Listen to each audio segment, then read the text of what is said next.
Due to the graphic nature of this program, viewer discretion is advised.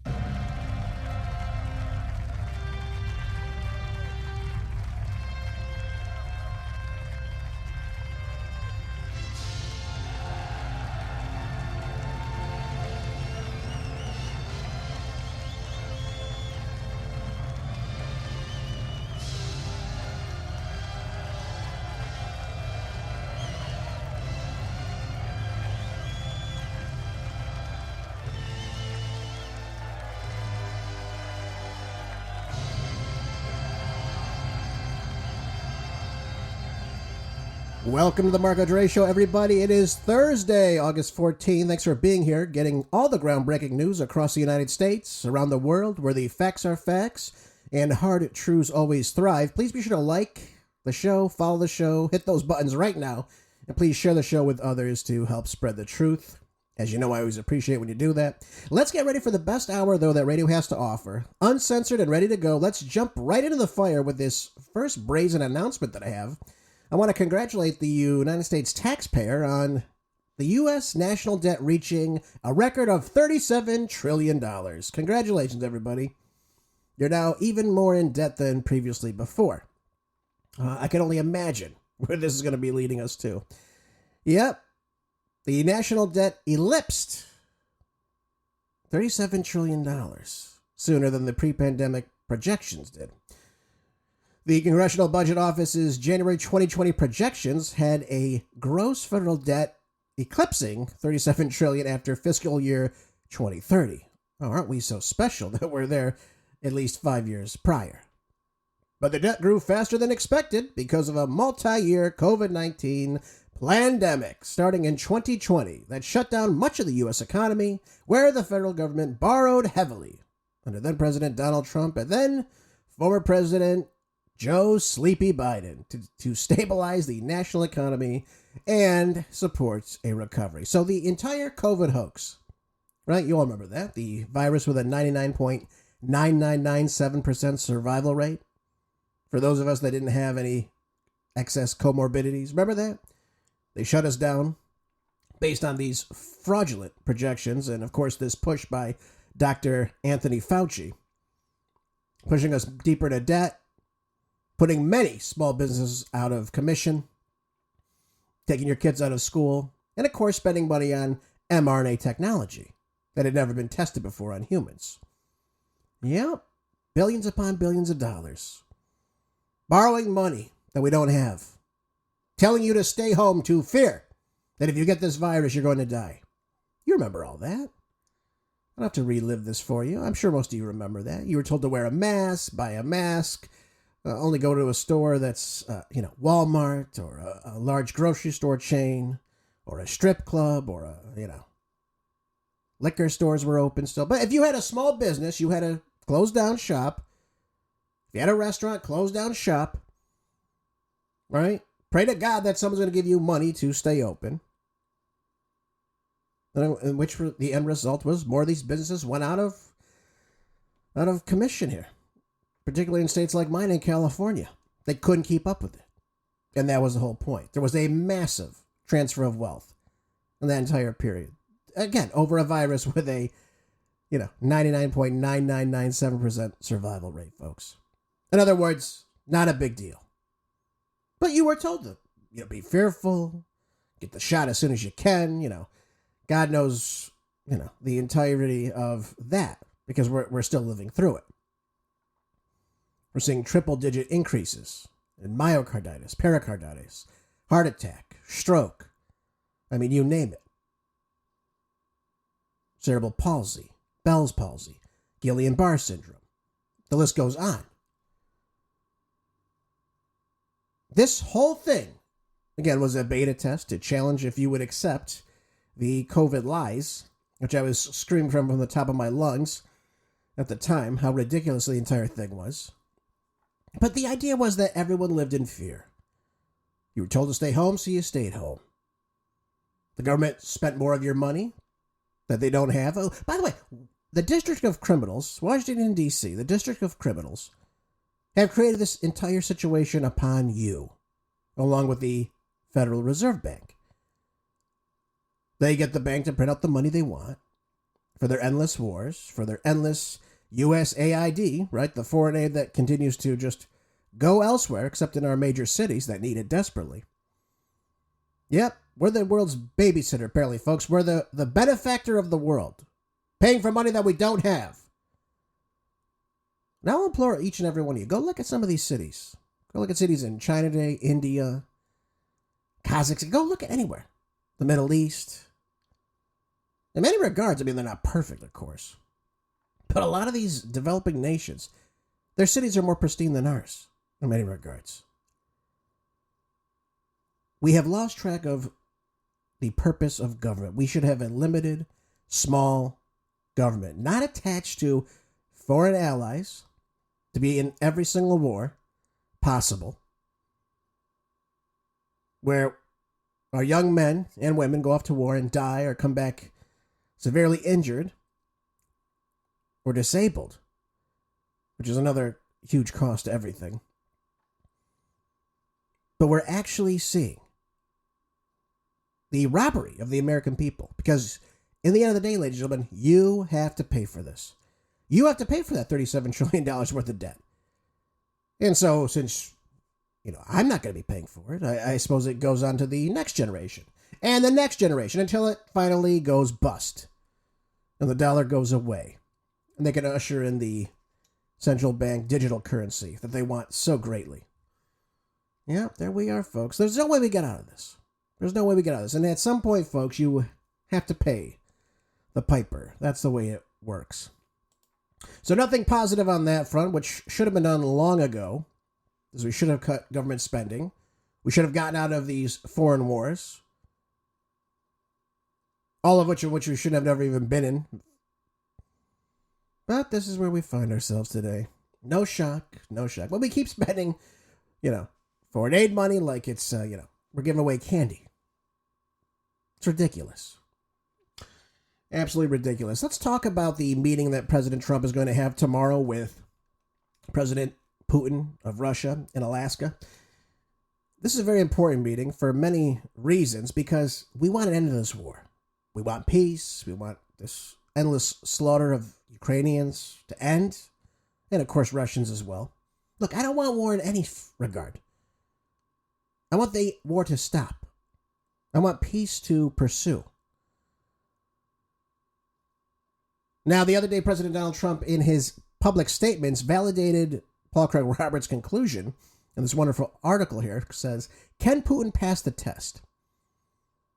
Now, Trump, going into this meeting, doesn't know the Russian position, and he's going to go into this meeting to find out what the parameters are, and that he sees this meeting as more of a feel-out meeting to see whether the conflict in Ukraine can be ended. Now, let's stop for a second.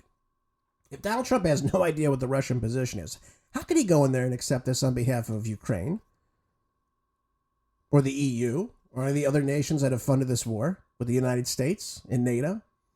So in other words, no solution is expected from this meeting, is what I can tell. There's been no preparatory work. What are these expectations that we're going to stop this war tomorrow? He's already talking about a second war. So why build up such expectations when there is no proposal on the table? Now, certainly it's a good thing that Donald Trump and Vladimir Putin are meeting. It offers us the ability that there could be peace down the line, which is a good thing. But is the answer that the purpose of this meeting is to put Putin on the spot by creating these expectations that cannot be achieved? Now, French President Macron said that Trump told him that he intends to obtain a ceasefire in Ukraine during the meeting with Vladimir Putin. Now, let me pause and just tell you my own perspective on this. Why would Vladimir Putin accept a ceasefire? We've seen how ceasefires work in the Middle East, right? Yeah, we'll stop firing, and then they're firing missiles again, right? They're bombing again, ad nauseum. Vladimir Putin is winning this war, clearly. He's been winning the war the entire time. There's been no deterrence of any sort from Ukraine. There's been no pushback, no real threat. Vladimir Putin knows if he accepts a ceasefire on behalf of the United States, it allows the United States, it allows NATO to then rearm Ukraine and continue this bloodshed, continue this war on. Why would he do that when he's got them running, folks? There's about 1 million Ukrainians able to go to war that are refusing right now. They're refusing to go into battle. That's how the will of the Ukrainians, and the regard, not that the Ukrainian soldiers are weak by any means, but you have people that are simply dropping out of this conflict. So, will this help weaken the BRICS by, again, blaming Putin? Donald Trump has now gone into talking about secondary tariffs again, putting more tariffs and sanctions on Russia if we don't come to a peace agreement by tomorrow. How's he going to go into a meeting with absolutely no understanding of what Russia wants and come out with a peace deal? And if he doesn't get a peace deal, he's going to punish Russia. How is that going to persuade Vladimir Putin to come to any type of agreement with Donald Trump, whom he knows has, again, aided and abetted the Ukrainians as well? It hasn't just been Joe Biden. And by the way, he also knows that back in the first Trump presidency, in his first tenure, the CIA under Donald Trump was helping train Ukrainians how to kill Russian soldiers. He knows this. He understands this. He has also seen the way the United States has handled the Middle Eastern conflict. So, Ukraine is on its last leg. Understand this. Russia is breaking through their defensive lines. That's just a fact, right? That's what's happening right now. The Ukrainian forces are unable to counter this Russian onslaught. And again, Russia has completed its objective of controlling these oblasts, particularly in the Donbass and the Donetsk, the Luhansk, Kharkiv, Zaporizhia, and of course they maintain control of Crimea. So those 4 major oblasts, they control the vast majority of that territory now. I don't think Vladimir Putin is going to give any of that back. They're removing this Ukrainian threat on the ground with at least 1 million dead Ukrainian soldiers. And again, while the military defeat of Ukraine is inevitable, that's what it is, folks. It's been inevitable since the beginning. There was not a chance in hell Ukraine was going to defeat Russia. But how does Russia proceed with these peace talks with the United States that has been funding and prolonging this war from day one? Vladimir Putin himself also knows, because he was involved in these initial peace talks a month after, in I believe March of 2022, there was a peace proposal between Zelensky and Vladimir Putin. And you had Boris Johnson of the UK, then Prime Minister, and the wonderful cognitives Joe Biden telling them, hey, don't accept a peace proposal. We'll help you win this war. We'll help fund this war. Do not accept. You don't accept those terms. It reminds me of World War I and World War II again.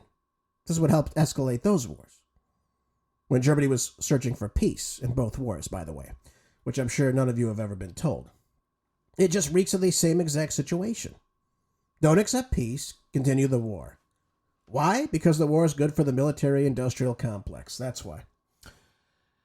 So, he knows this war has been exacerbated by the United States since day one. What will convince Vladimir Putin that this proposal will even be honored? We have to talk about that as well. Because, again, we've seen Donald Trump offer peace to the Iranians. And then we can look at the invasion by Israel. Donald Trump championed that.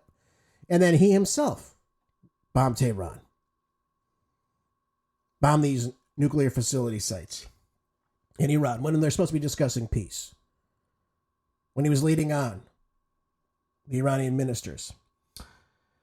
Now, Colonel Douglas McGregor has rightly stated that we, as in we the United States, as a collective, along with the UK, Germany, France, NATO, have lost this conflict, and that Russia is the victor in all this.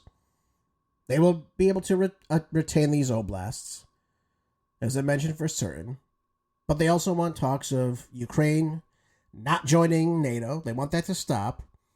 They want to see a demilitarized Ukraine, and they want to see a pro-Russian leader that wants a positive relations in Kiev.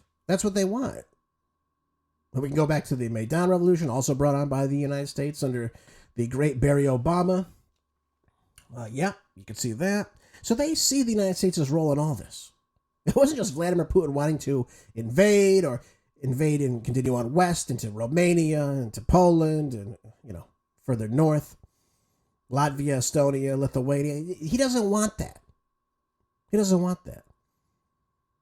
But what he does want to do is protect the ethnic Russians that have been shelled by the Azov battalion inside Ukraine. That's what he wants. He wants to make sure that the Russian fleet still sits in Crimea, which has always been Russian, by the way, folks. Come on. So on Friday, we'll have a better idea, of course, if the United States came prepared with these realizations, or if this is going to be a continuous war. We'll find out tomorrow what, again, is being proposed, what's being said. But one last point that I want to talk to you about. This is important. Putin has seen the United States go back on its word, and then, of course, bomb Iran, with nothing but adulation for Israel after they bombed Tehran, right in the middle of a peace talk that could have been so amazing for the United States and Iran. I mean, if you want to talk about Donald Trump being a good deal maker, the deal that he had with Iran, I mean, it would have been Nobel Peace Prize worthy. He would have had my support for it if this had gone through. But again, we see him double down on praising Israel for preventing this unrealistic threat that, again, Iran had these nuclear weapons, of which there is no evidence that they even had any, that they were any type of imminent threat. And we bombed a sovereign nation that didn't even attack us. So Putin sees all this. He sees Trump's tariffs wars with these other BRICS nations, right? We've talked about what's happening with India, China, Brazil, South Africa, among others. The threatening of putting more tariffs on India for buying Russian oil. Folks, the United States is trying to possess the Zangezur corridor between Russia and Iran. That's what this whole meeting with Azerbaijan and Armenia was. We don't even know if their state governments are even proposing that these are acceptable terms. We don't even know what the peace proposal is. We're just told, hey, they want peace. They want peace right now, so we're going to have them shake, and I champion this on. And I told you the other day, what if does that mean the ethnic Armenians in the Artsakh region of Azerbaijan are going to be freed and safe? Who's going to oversee this? Well, if the United States takes control of that corridor, the United States presence is in that region. That Silk Road between Russia to the north and Iran, now to the south, has the United States right in the middle of this. And again, we encircle Iran. We're now creeping up on the borders of Russia now in the South Caucasus. Vladimir Putin sees all this. He's not stupid. He understands what's going on here. But is this also going to make him more reluctant to accept any type of peace proposal? Only time will tell, folks. Only time will tell. But the situation that we're in this war, it has to stop. This war has to stop. I've said it many times. The funding of this war has got to stop. The United States should not be held accountable on any regard that they have to continue to go out and fund this war. You see what our economy is right now. $37 trillion in debt.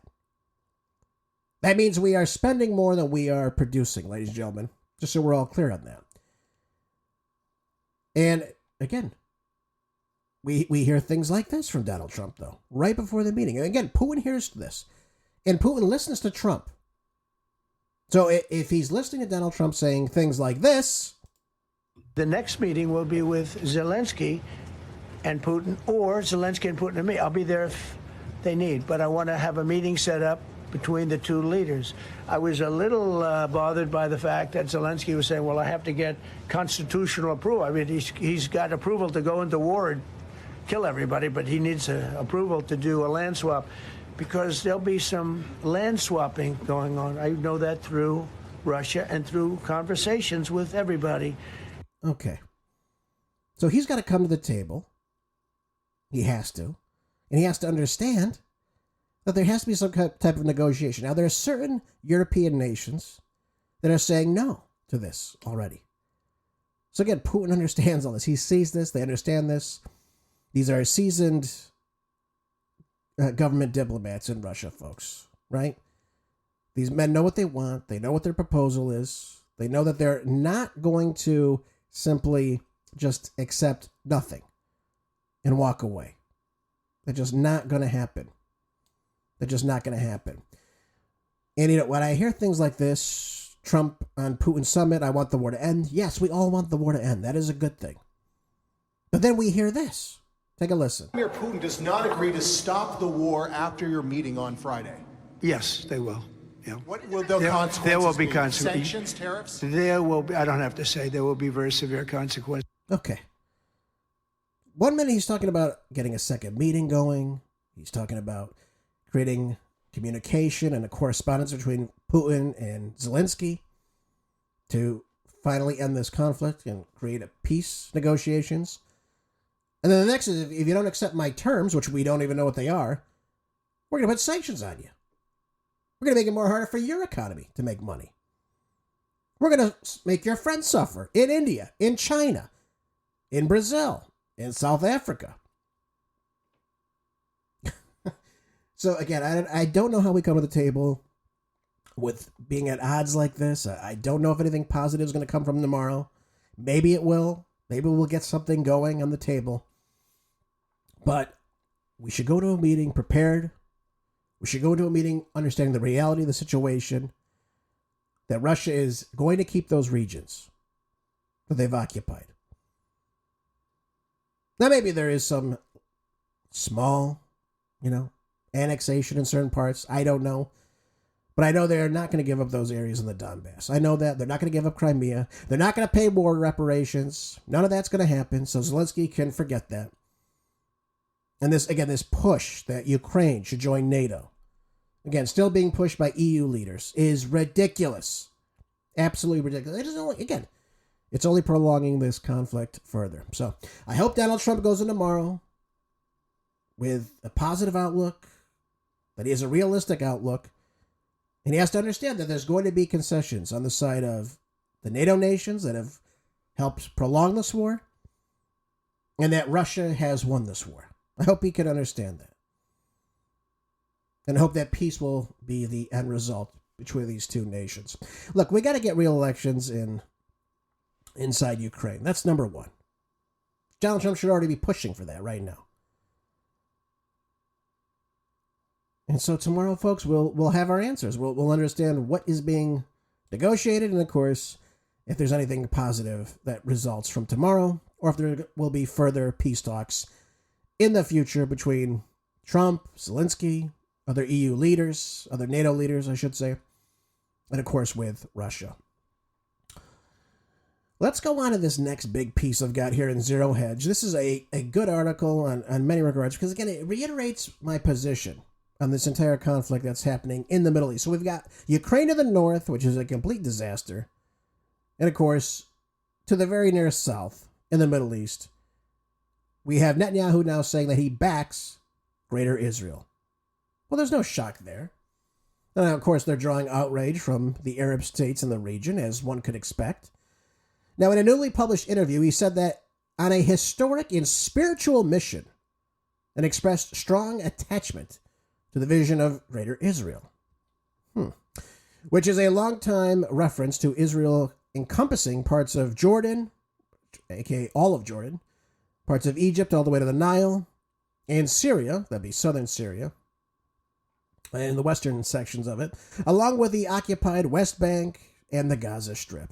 So, by the way, they also want part of Saudi Arabia, Iraq, all the way to the Euphrates, and also extending into parts of southern Turkey that meet the Syrian border. This whole idea has been pushed for a long time. By the way, if you don't believe me, you can go look at some of the IDF soldiers, I guess you would call it the insignias on their uniforms, that have the exact replication of these areas in the Middle East. Well, they've also got part of Kuwait, too. Look at that. Yeah, they're going to cut up all this land, apparently. So all of Lebanon's gone. Most of Syria's gone. Half of Iraq is gone. The northern section of Saudi Arabia. Everything east of Cairo, the Sinai Desert, stemming from the Nile, is now all going to become Israel, apparently. Interesting. Now, it comes on the heels of some headline, Israeli officials and settler groups loudly proclaiming that soon Israeli forces will be in Damascus, right? That's been their plan for a long time. Hence the fall of Bashar al-Assad. This is all based on biblical concepts of what God is said to have promised Jews thousands of years ago. Now, I want to just start and tell you this. I tell you how it is. I don't tell you the nonsense that's out there. Folks, there is no promise of any type of land to the Jewish people. And I don't want to hear that. I know you want to think that there is. I know some of you have been brainwashed to think that there's this obligation of Christians to make that happen. But it's simply not true. I could go into detail about that. I don't particularly want to. It's not really relevant. But there is no prophecy that Christians today go out and give land to Jews. And there was no land promised to the Jews in the Old Testament or in any part of the Bible, really. Now, this interviewer had presented Netanyahu with this featuring of what she described a map of the promised land, which is the image symbolically depicted as Greater Israel and its expanded vision of the Israel's future. So again, they're pushing out into the Middle East. They're growing. They're branching out. They're going to control the Golan Heights. They're going to control the West Bank. They're going to control all of Gaza. You've heard from their politicians incessantly that all of Gaza will become Jewish soon. And Gaza is just one of the first of many of these nations in that prospect that they want to create this Greater Israel. So Jordan's foreign ministry highlighted the Greater Israel remarks, commenting that it constitutes a dangerous and provocative escalation. And of course, a threat to sovereignty of states and a violation of international laws and the United Nations Charter. As if that's going to stop anybody. This ministry further emphasized the need for the international community to act immediately to stop all of this provocation led by Israel and their actions and statements that threaten regional stability and international peace and security. One of the reasons why they don't want to take in Palestinians or any more Palestinians from Gaza, because these nations, Egypt knows, Jordan knows. Once they start taking in all the Palestinians, and that land is now Israel, now they're on to the next area. Whether that be Jordan, whether that be Egypt. So they know what's going on, and they know they're on the chopping blocks for being next. So if you thought that everything that's happening inside Gaza is simply this campaign for self-defense or what have you, it's about power, it's about control, and it's very well illustrated in this article here on Zero Hedge. You can go look it up yourself. You can look at the map, but this is a real thing. And again, these remarks, this is what they want, and they've wanted this for some time now. This all comes out of the Likud party in Israel too, by the way. Also in trouble now, we have Adam Schiff, folks. He's the Fox News whistleblower now. The Democratic whistleblower told the FBI that Adam Schiff approved classified leaks to target Donald Trump. I mean, this thing is just blowing up out of control on Adam Schiff right now. The documents that were obtained by Just the News recently handed over to Congress by FBI Director Kash Patel now says that the whistleblower reportedly worked for Democrats on this House Intelligence Committee for over 10 years and reported that Schiff's alleged behavior to the FBI in 2017. Of course, nothing is done about it. Not anything is being done about it. Think about who we had. We had James Comey. We had Christopher Wray coming after. What do they do? Absolutely nothing. Now, according to the report, the intelligence staffer called the leaking treasonous and illegal, in addition to being unethical.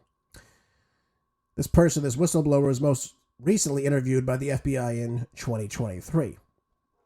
Now, this guy sat in the meetings, this whistleblower, and he saw this escalate out of control.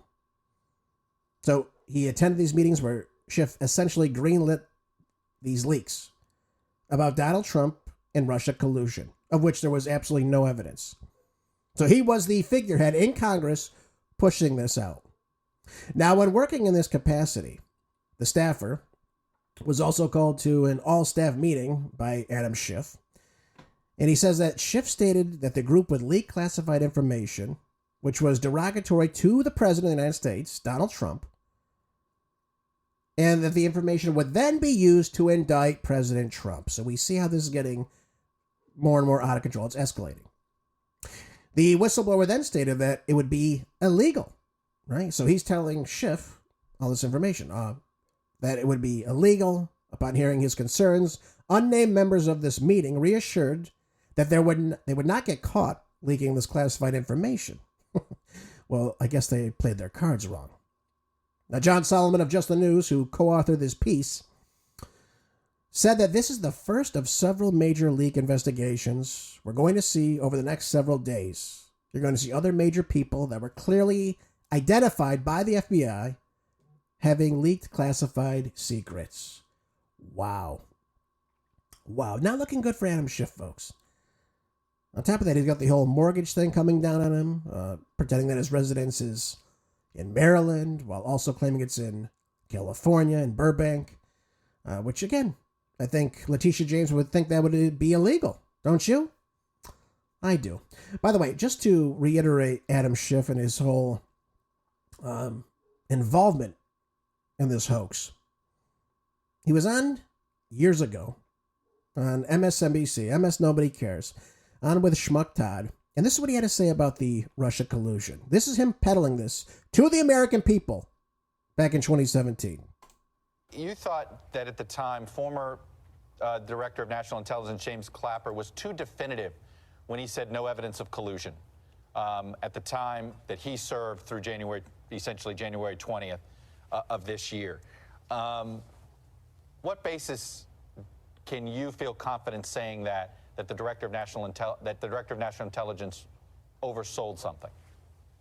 Well, look, I don't think it was deliberate on the director's part, but all I can tell you is, reviewing the evidence that I have, I don't think you can conclude that at all. Far from it. But you admit it's all you have right now is a circumstantial case. Actually, no, Chuck. I can tell you that the case is more than that, and I can't go into the particulars, but there is more than circumstantial evidence now. So, again, I think... So you have seen direct evidence of collusion?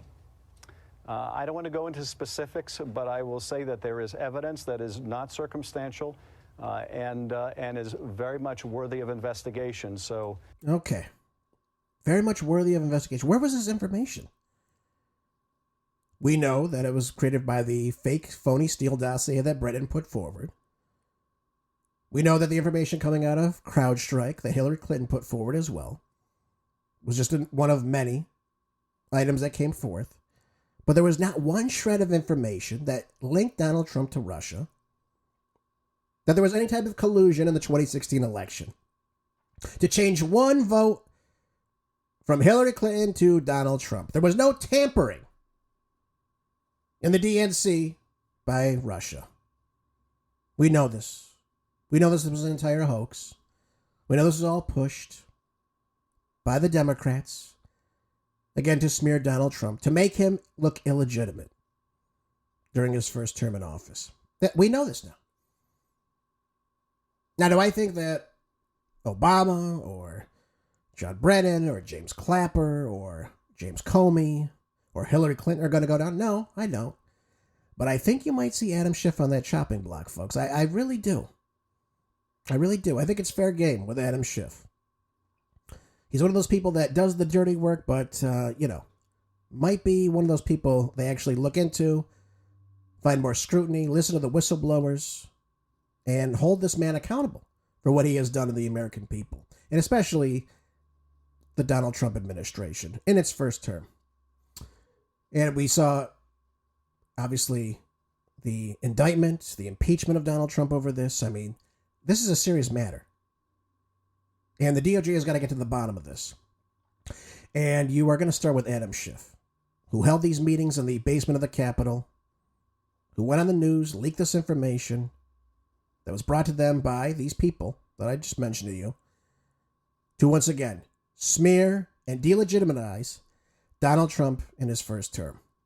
That's what it all comes down to. Pam Bondi, who, at first I have mixed feelings about Pam Bondi. Sometimes she's good, sometimes she's not good. She's been horrible on this Epstein case, which we need to get to the bottom of, by the way. Notice how it's being hushed in the mainstream media right now. It's obviously not making any rounds here anymore.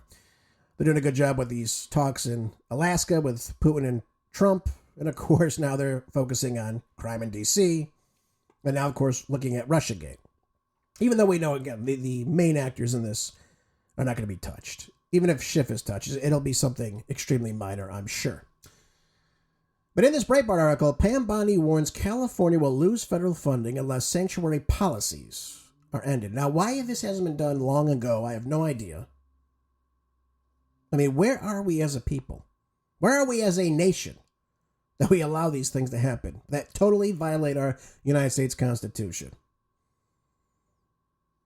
Now, Bondi revealed on a post on X that the Department of Justice had delivered demand letters to sanctuary cities, sanctuary counties, and of course sanctuary states that throughout the nation as a part of an effort to eradicate the sanctuary policies from California. In her post, Bondi included a letter addressed to Gavin Newsom, the wonderful Gavin Newsom, right? Who's out bashing Donald Trump yet again right now, trying to become relevant for the 2028 run that he makes, even though he has completely destroyed the entire state of California, a state in which most people can't wait to get the hell out of. In this letter to Newsom, Bondi explained that President Donald Trump had directed Bondi, in coordination with the Department of Homeland Security's Kristi Noem, to identify sanctuary jurisdictions and to notify them of their unlawful sanctuary status and potential violations of federal law. It is a violation of federal law. You are harboring people that are not here legally, folks. And it's a complete violation of our federal law to aid and abet illegal aliens, and of course to not cooperate with the federal government on such an issue. The United States has a long history of cooperation with state and local law enforcement agencies, including for immigration enforcement. Bondi continued, such cooperation is vital to enforce federal law and protect national security. That's another major issue we have here. Recognizing that, Congress has codified the duty of states and local governments to cooperate in immigration enforcement efforts. Here's what happens in California. Here's what happens. You have a leader like Gavin Newsom who understands, and again, he just uses illegal aliens. Now, he's out in San Francisco today talking about, Donald Trump and ICE and all this nonsense. He's trying to get into the middle of the Texas redistricting as if he has any position on that whatsoever. He's already redrawn these lines to favor Democrats. And he also controls the elections in the state. So he's done a pretty good job of showing that he's pretty much partisan when it comes to these issues. So the phony outrage from Gavin Newsom is absolutely ridiculous. It's asinine. The idea, though, that you can harbor people that are here legally and use them to vote, of which they know, especially in states like California, that are going to not coordinate themselves with ICE and other federal law enforcement to let them know for example, they've arrested someone that is here illegally. They don't cooperate with them. So there's no risk of being deported. Gavin Newsom gives them freebies. Just recently, he wanted to give $250 million of access to health care to illegal aliens. The people that don't even live here legally. Gavin Newsom is going to spend $250 million on that. Meanwhile, he's $72 billion in the hole. That's another thing we should talk about. These out-of-control state budgets that can't pay for their own. Yet we have freebie after freebie after freebie after freebie. Gavin Newsom understands this, though. He understands they are a major voting bloc of his. That's why he stays in power, pretty much. He understands that, again, if he loses this voting bloc, he's not only going to lose many seats in California as a whole, because the size of the population will drastically decrease. Now, California is home to at least 5 million illegal aliens. At least. That's on the low end. And now you have Pam Bondi coming and saying, you know what? We're not going to give you any federal funding anymore if you keep violating the law like this. So this is clearly a dereliction of his own duty. It's a violation on his oath to office that he has sworn on the Constitution. But Gavin Newsom doesn't care about that, folks. He only cares, again, about his own political clout. That's the only reason why he's up there talking today. He's now trying to mimic tweets that look exactly like Donald Trump's. I doubt he did it because he's a schmuck. He's a low IQ dunce. That's all he is. But these are the childish games that he goes into. This is what he does. Couldn't even get water in fire hydrants. Can't even store water in the state of California. Can't make California more affordable for every citizen in the state. Can't clean up the streets. Can't cooperate with, obviously, Prop 36, which, again, should put more money into law enforcement. He now handed over to the counties instead of from Sacramento. But this is who Gavin Newsom is. He likes when there's crime on the streets. When it's unruly, these are his people. And he knows if he creates a paradise for these people, he stays in office. He stays in office, his friends stay in office, and if they stay in office, the Democrats have a much better likelihood to also stay in office. That's what he wants. He wants a state that is, again, run by the uber elite, and they control the poor populations. That's what it comes down to. That's what it comes down to. Bondi continued to point out that President Donald Trump had directed federal agencies to identify and evaluate their statutory authority to issue grants, contracts, and other federal funds to determine immigration-related terms and conditions that may be added to combat sanctuary policies that violate federal immigration law. Yeah, he better. But again, he. By the way, Newsom in this interview that he was on today, he's such an idiot, by the way. He just doesn't flow right. He's just awkward when he's up there running his mouth like an idiot. And if he ran the state of California properly, maybe I could see him getting up there and doing this. But when you have the track record that Gavin Newsom has had, as mayor of San Fran Schmucko, as lieutenant governor, then as governor when you have completely destroyed the state, under draconian lockdown measures, among other things, when you are removing parental rights, we're going to talk about that later today on the show too. When all these things happen,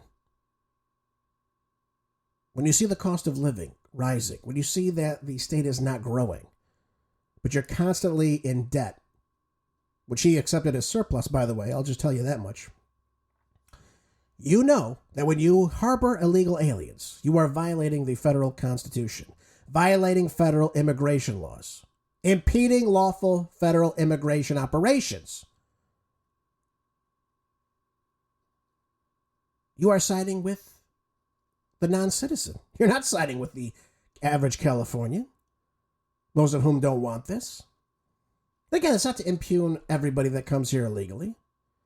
Not everyone that's here illegally is an awful human being. I know a couple people myself, by the way, that are fine, decent people. But you have to have the rule of law. You have to have a population that is of citizenry.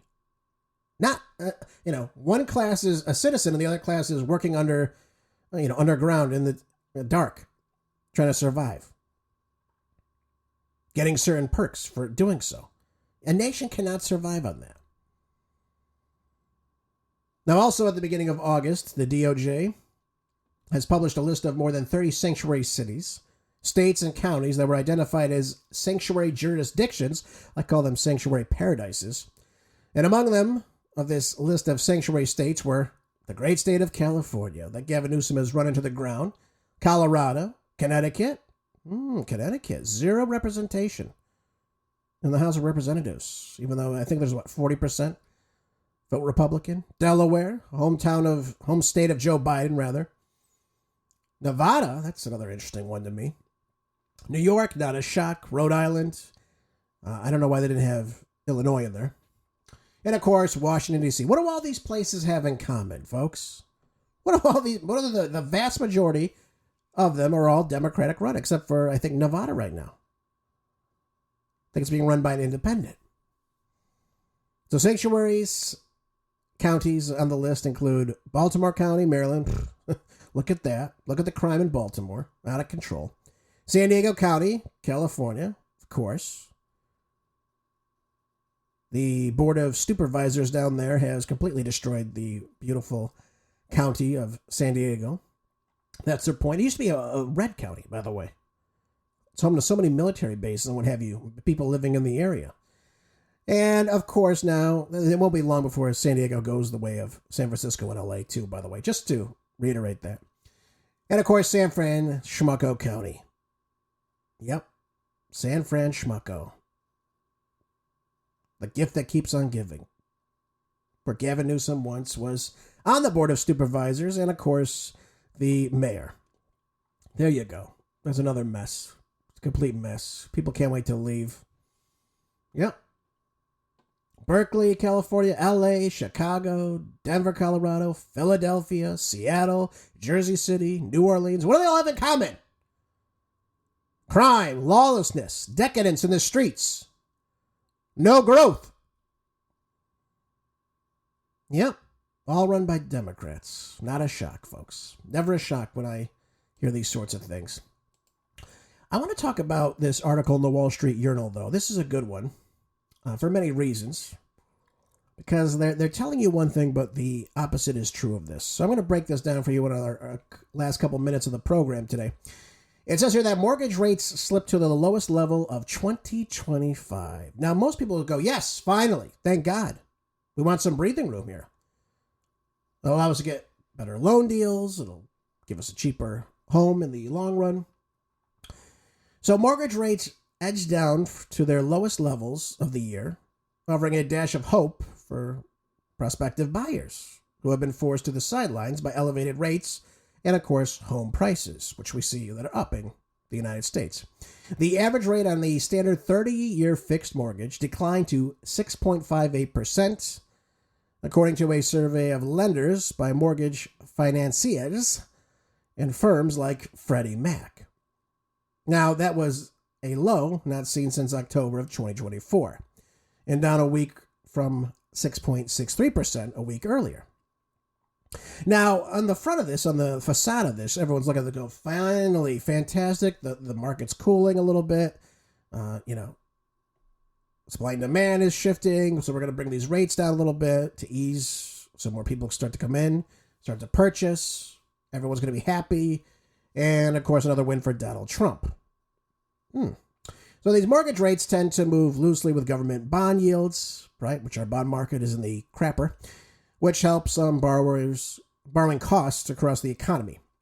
Bond yields have edged lower after a report this month showed hiring slowed sharply over the summer, putting downward pressure on these mortgage rates. So when you have the economy starting to tick a little bit, again, you're seeing the market react in kind of a little bit. You're seeing the rates drop a little bit. Why? Because they want people to start purchasing homes. Otherwise, again, the real estate, right? Just like I told you about the brick and mortars, these empty buildings that are just sitting there, not producing any money, that are going to go bust at some point. When all this happens, when you have a bond market that's, again, more people are cashing out than buying into, which means, just so everyone's familiar, buying bonds means you are buying government debt. It's usually foreign investments that come in and buy these bonds, right? They buy, they have the money, so now we bring in more revenue.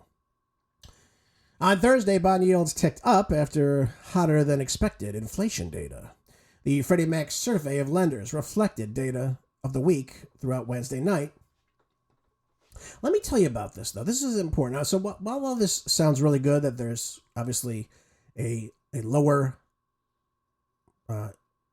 interest rate on these homes and borrowing rates, if you will. What's actually happening here? Because there's something happening behind the scenes that's not being discussed in the Wall Street Journal article. And I'm going to tell it to you right now. So this is in the Trends Journal, by the way, these now zombified government-sponsored enterprises are holding trillions of dollars in bad debt and loans in default. This would be Fannie Mae, Freddie Mac, that are drowning in this toxic paper, just like in 2008. So they have trillions in mortgages that will never be paid in full as defaults begin to rise. So what is Donald Trump doing? Here's what they're doing.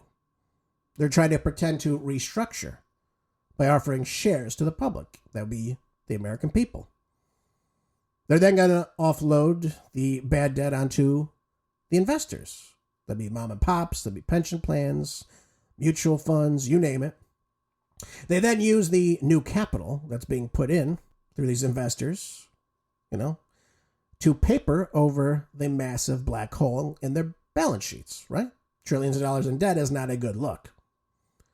And again, when the defaults explode, the losses now hit the investors, not the Fed, not the banks that gave them, these loans in the first place. It lands on you. That's what happens.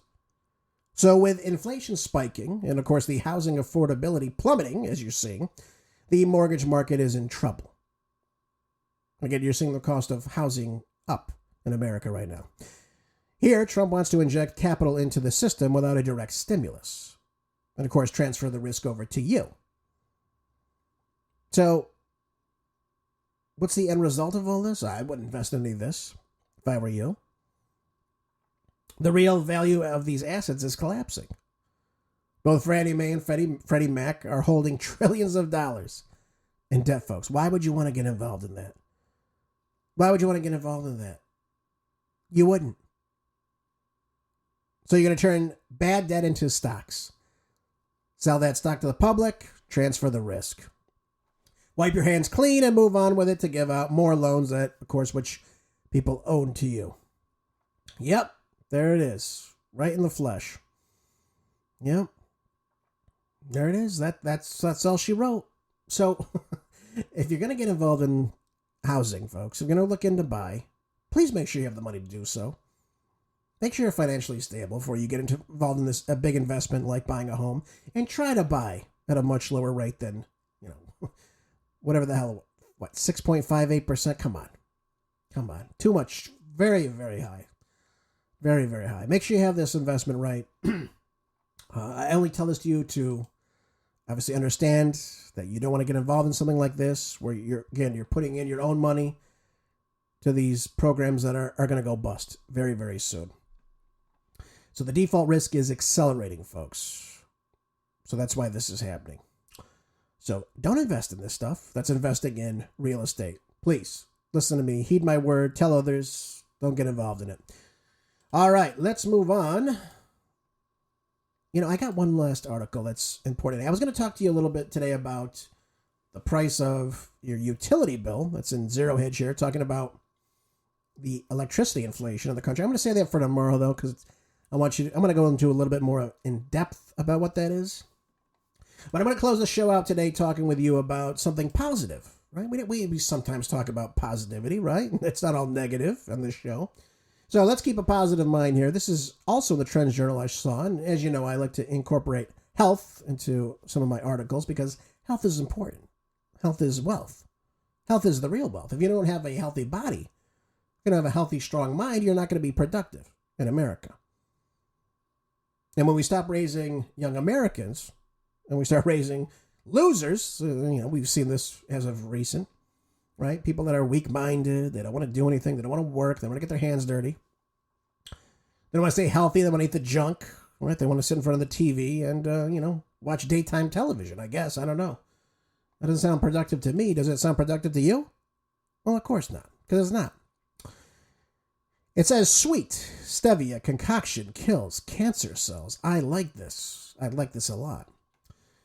It says here that stevia, the zero-calorie substitute that doesn't rise your blood sugar, has shown no side effects. and can do more than sweeten your morning Joe. That would not be moron Joe Scarborough, by the way, just so everyone's aware of that.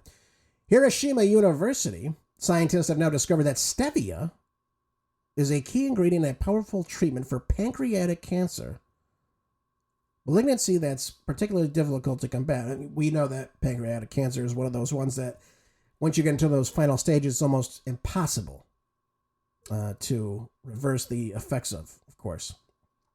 So globally, the incidence and mortality rates of pancreatic cancer continue to rise, especially in America, with a 5-year survival rate of less than 10%. So it's not anything positive once you get this. The reason being, of course, is because pancreatic cancer is invasive. It's prone to metastasize, of course, showing significant resistance to existing treatments such as surgery, radiotherapy, chemotherapy, just to name a few. And as such, there is an urgent need to identify new and effective anti-cancer compounds, particularly those derived from medicinal plants, right? So, by the way, I just want to stop and say, up until about the 1930s, before the Rockefeller complex came into play, right? You can look into the Rockefeller family if you'd like and see what they've been involved in. They used to treat cancer in America by natural remedies like carrot juice, lettuce juice, because they're very high in these antioxidants. They have cannabinoids in them, which are good. Anti-cancer agents are in these, and they would use that to combat cancer in the body. This is long before, chemotherapy, radiation, all that nonsense came into play. And I just want to go on and just tell you, cancer is anaerobic. What does that mean? It means it survives without oxygen. So if you have a well-oxygenated body, you're not going to be developing cancer. Cancer only occurs in a couple situations. One, it's either a chemical compound that is causing this in your body, radiation. Think about your cell phone in your pocket, right? That's giving off the lithium-ion batteries, radiation, right? That's on your pocket next to your head. Not good, folks. Stay away from doing that. But you should have your phone away from you at, arm's length at most of the time. You shouldn't be putting it against your body for any real reason, for any extended period of time. And the last thing is parasites. Most people don't talk about that. Rid your body of parasites. That's another main cause of cancer in the body. So, you want to make sure, if your body's going to be oxygenated, you want to make sure that you're getting high amounts of vitamin C. Now, why do you want high amounts of vitamin C? Because if you have high amounts of vitamin C in your body that circulate through your body, it's almost like hydrogen peroxide going through your body and, again, reaching your organs at every level. So you want to make sure that you're exercising enough, your circulatory system is working properly, but you want to make sure that, again, your body has high levels of vitamin C. They can do intravenous vitamin C if you like. Obviously, that's a great treatment. Goes right into the bloodstream, boosts right your body. But if you're going to take vitamin C, you want to take powdered vitamin C in water. Again, that way it hits your bloodstream right away. It's much better and more effective than capsules. So please consider vitamin C as a daily staple because, again, it's water soluble. That means your body's flushing it out after about a 24-hour period. So back to the stevia, though, right? Other studies have found extracts from stevia plants show anti-cancer properties. But figuring out how to turn the extract into actual medicine has become a little bit difficult. The Hiroshima group realized that fermenting the extract would change its chemical structure so that it would produce compounds that affect living tissue. Think about the tissue in your body. For help to pursue the idea, they've identified and evaluated the health benefits of more than 1,300 bacteria strains from fruits, vegetables, and other plants. The team fermented the stevia leaf with a bacteria strain derived from banana leaves. And again, selected this to be the result that's necessary to combat the pancreatic cancer. They then tested the substance on pancreatic cancer cells in a lab and compared its impact to that of the unfermented stevia extract. Well, the fermented version vastly was more powerful. They also found that fermented medicine did not damage healthy pancreatic or kidney cells, which, again, you find this all the time with chemotherapy. It's just wiping out all your healthy cells as well in many regards. That's why you see the loss of hair and what have you when people go into this. It's killing the living cells in your body. It's so toxic your body can't take it. Again, I'm not trying to give you any medical advice, but I'm just telling you that's the end result of that. So the researchers were now able to identify a compound that kills this cancer, which again is great because this is fantastic. I mean, this is something that could be very altering, especially in the kidney disease, pancreatic cancer disease, things of that nature. So it looks as though the team now plans to treat new living mice to determine its impact and possible dosage for levels that can be worked for humans. This present study offers a valuable research perspective on potential application of probiotics and, of course, natural anti-tumor agents. I mean, come on, this is great. This is groundbreaking here. Absolutely groundbreaking that something so positive could be happening. So I'm happy to see things like this. When we find these breakthroughs in medicine, among many other things, we see these things and we should champion them. And this is real research. We can use a real remedy that has no side effects that can help you get your health back in order. So, folks, I always tell you, get your health back in order, keep your house in order, make sure you're staying exercised, make sure you're staying productive. But it all starts in the home, folks. Start cooking real organic foods, right? Stop eating the processed, the ultra-processed junk that has no health benefits, causes cancer, causes these other comorbidities, diabetes, stroke, lipid problems, all that junk. Stay away from it, folks. I'll see you next time, though, on the next Marco Dre Show. Until then, be good, stay busy, and God bless.